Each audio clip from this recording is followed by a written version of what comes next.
Hi, Ted from Skull Splitter Dice. One of the things I'm going to be covering in this video is weapons for Dungeons & Dragons 5e. One of the questions that a lot of newer players ask is, what weapons can I use? How do I use them? That sort of thing. So Dungeons & Dragons 5e is a little bit different than previous versions where there are barriers or Pathfinder and other games like that. Anyone can use any weapon. It's just whether or not you're able to use your proficiency bonus and whether or not you do it at disadvantage because of various reasons we'll talk about in a little bit. But ultimately, what's great about 5e is anyone can use any weapon. It just may not do it well. So that's different from some of the holdovers from some of the other games, even like second edition and things like that. It also makes a great opportunity for people to be able to improvise and also allows them to feel like they're not totally ineffective. So for instance, you're trying to do a jailbreak or something like that. Maybe you can pick up a weapon you're not proficient with, so you're just kind of mediocre at it. So in Dungeons and Dragons, there are a few different types of weapons. So there are simple weapons and there are martial weapons. And simple weapons are really just things that you might expect, kind of barbarians or not super advanced weapons. And then the martial weapons are the more made for war sort of thing. With simple weapons, you have things like clubs, daggers, darts, hand axes, javelins, all those things that you might use for like hunting and things like that, short bows and stuff. With martial weapons, you're looking more towards, heavier weapons. You're going to get like lances and great swords, things that you wouldn't necessarily use in hunting or a commoner wouldn't necessarily have. You also get into some of the more exotic weapons like whips, blowguns, and stuff like that. Nets, stuff that's not your everyday stuff. It's really more for war. So a lot of classes, all classes get simple weapons, or most of them get simple weapons. Some of them have a super scoped down simple weapons, but the martial weapons are weapons that you get your paladins, your barbarians, and then fighters just get everything. Those are the ones that are tend to do more damage or tend to be more exotic and more expensive. How can I get proficiency is a question that a lot of people ask. And so with that proficiency bonus that you can get it from like dwarves. Dwarves get proficiency with certain things, and wood elves get proficiency with certain things. So you can get it from your race. You can also get it from your class. The class tends to be the one that opens up most of it for you. And then finally, there are skills or backgrounds, as well as there are feats that will give it. And Xanathar's Guide to Everything talks a little bit about how you can use downtime in order to get proficiency. That's a thing that a lot of people don't necessarily think about. So what weapon do I pick? Two types of weapons in Dungeons & Dragons 5th edition.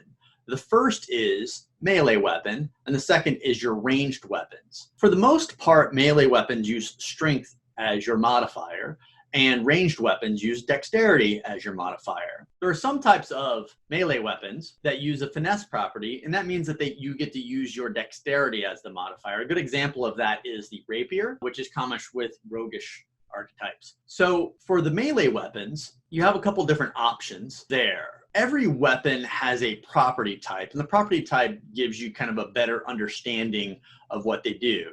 The property types are as follows. You have heavy, which means that it can't be used by small creatures without disadvantage. So an example is your gnome is not going to be able to pick up a giant warhammer unless the dungeon master has made a special accommodation. We're looking at you know who. Light. So the light property is small, easy to handle, make it good for fighting with two weapons. Loading is something, a property that is used for something like a hand crossbow, because you're going to be spending time fiddling with it. And so that is something that requires like a bonus action. Range talks about how far a weapon can go. So the initial number in range is how far to attack just at normal. And then the second number is how far you can attack with disadvantage. That's huge for, really kind of reaching out and touching somebody. And then special, it's got some certain things that govern its use, nets, capturing people with nets and stuff like that. That's special property. That's something that you want to look at. Thrown. So an example is a dagger. You can throw a dagger, or you can use it melee. So that's a thing that you want to be able to look at. And then two-handed. Two-handed property means that you must use two hands on the weapon in order to do that. So an example of that is, something that's going to do a whole lot more damage. So the tax that you pay for that is you can't then use a shield. And then versatile. Versatile is great because it means you can use it one-handed or two-handed to get more damage. So something like that is really awesome. Versatile weapons don't necessarily do as much damage as what you'll see for the two-handed. And then finally, the last property, which I love a lot, and you're going to talk a little bit about here, is reach weapons. So let's talk a little bit about reach weapons and what they do. This is great, and they add range to the distance with which you can attack.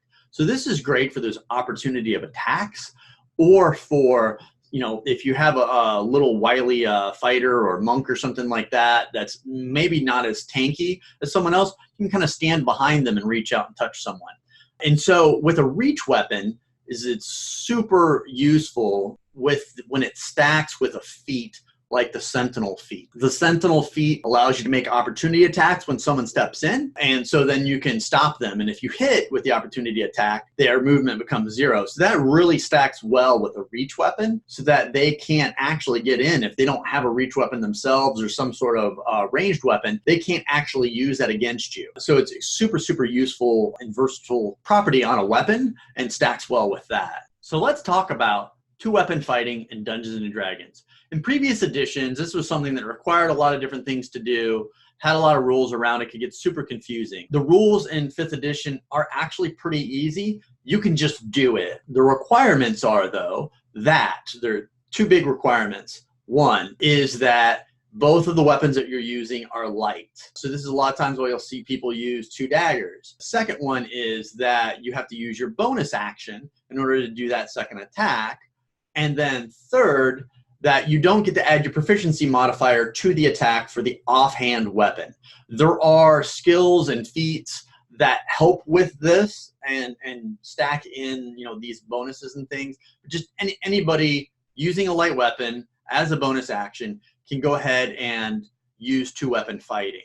Additionally, if you do hit with that offhand bonus attack, you don't get to add your modifier, your strength or your dexterity modifier to that attack with it. So that's really how two-handed fighting, two-weapon fighting works. Clubs, daggers, light hammers, scimitars, short swords, those sorts of things are things that tend to get used. So let's talk about monk weapons in 5th edition. They are short swords and simple melee weapons that aren't two-handed and don't have the heavy property. If you're not a monk, doesn't need to worry. You don't need to worry about this. But when you're a monk, this is something that ends up becoming extremely useful to know. You get to add your ability modifier to that bonus attack when you're a monk because of the unarmed strikes, or with their unarmed strikes. At lower levels, this really pumps up the damage and really helps monks shine. But quarterstaffs are extremely useful with this. Not only is it flavor oriented as well, but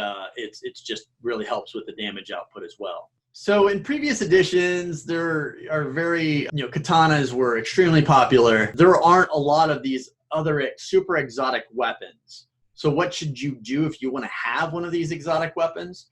Talk with your dungeon master, or if you are the dungeon master, talk with them and figure out a way that you can kind of reskin an existing weapon and all of the pros and cons for that weapon, and then just use it. So an example is you could potentially reskin your longsword for the katana. Yes, potentially katana is better in real life than that longsword, but one of the things that you need to keep in mind is with 5th edition, they really focused on bounded accuracy, which is basically making it so that things have the pros and cons, and they really focused on mathematically making it so that things don't go too far out. So there's not a clear winner, so you don't have all the fighters running around dual wielding, katana. And that concludes our video on Dungeons & Dragons 5th edition weapons. Don't forget to hit the subscribe button or leave a comment below and let us know what you thought and maybe some other potential things that we could talk about in the future.